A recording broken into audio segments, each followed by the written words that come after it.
क्या हुआ? जब बांके बिहारी जी की मूर्ति चलने लगी। इस अद्भुत चमत्कार को देखकर मंदिर में मौजूद सभी लोगों के रोंगटे खड़े हो गए। कहते हैं इस हरियाली तीज के दिन कुछ भक्तों को ऐसा दिव्य अनुभव हुआ मानो स्वयं बांके बिहारी जी अपने सिंहासन से आगे बढ़कर अपने भक्तों को दर्शन देने चले आए हों। दोस्तों, आज की यह कथा भक्तों की आस्था और लोक श्रुतियों से प्रेरित एक भावपूर्ण भक्ति कथा है। वीडियो शुरू करने से पहले कमेंट में जरूर लिखें, राधे राधे, जय श्री बांके बिहारी लाल। भक्तों, कहते हैं हरियाली तीज के दिन पूरा वृंदावन किसी दुल्हन की तरह सजा हुआ था। बांके बिहारी मंदिर में विशेष हरियाली श्रृंगार किया गया था। मंदिर में फूलों की सुंदर सजावट थी और ठाकुर जी को हरे रंग के वस्त्रों और आभूषणों से सजाया गया था। दर्शन के लिए भक्तों की भारी भीड़ उमड़ पड़ी थी। कोई दूर दराज से आया था तो कोई कई महीनों से इस दिन का इंतजार कर रहा था। उसी भीड़ में एक छोटी बच्ची अपनी मां के साथ खड़ी थी। बच्ची लगातार बिहारी जी के दर्शन करने के लिए आगे बढ़ने की कोशिश कर रही थी, लेकिन भीड़ इतनी ज्यादा थी कि उसे ठीक से दर्शन नहीं हो पा रहे थे।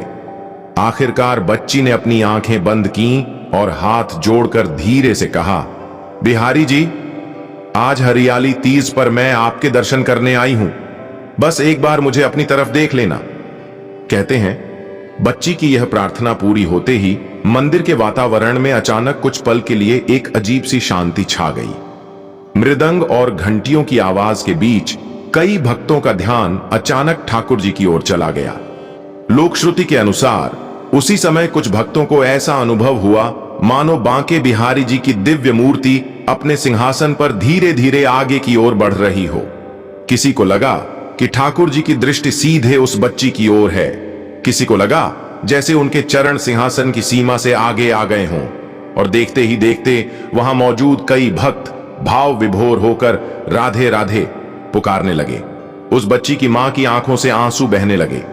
बच्ची हाथ जोड़कर बस एक तक बिहारी जी को देखती रही। वह बार बार कह रही थी, मां, बिहारी जी ने मेरी बात सुन ली। कुछ ही क्षणों बाद सब कुछ सामान्य हो गया। ठाकुर जी अपने सिंहासन पर उसी तरह विराजमान दिखाई देने लगे और मंदिर में फिर से भजन कीर्तन की ध्वनि गूंजने लगी। लेकिन वहां मौजूद भक्तों के लिए वह पल जिंदगी भर की याद बन गया।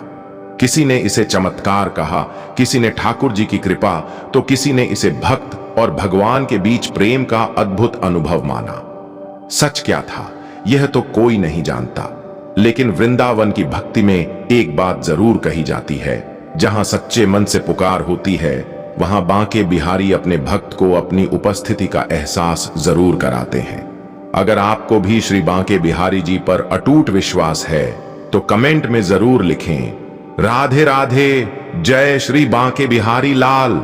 और ऐसी ही भावपूर्ण भक्ति कथाओं के लिए हमारे चैनल भक्ति इनसाइड को सब्सक्राइब करना बिल्कुल न भूलें। जय श्री राधे कृष्ण।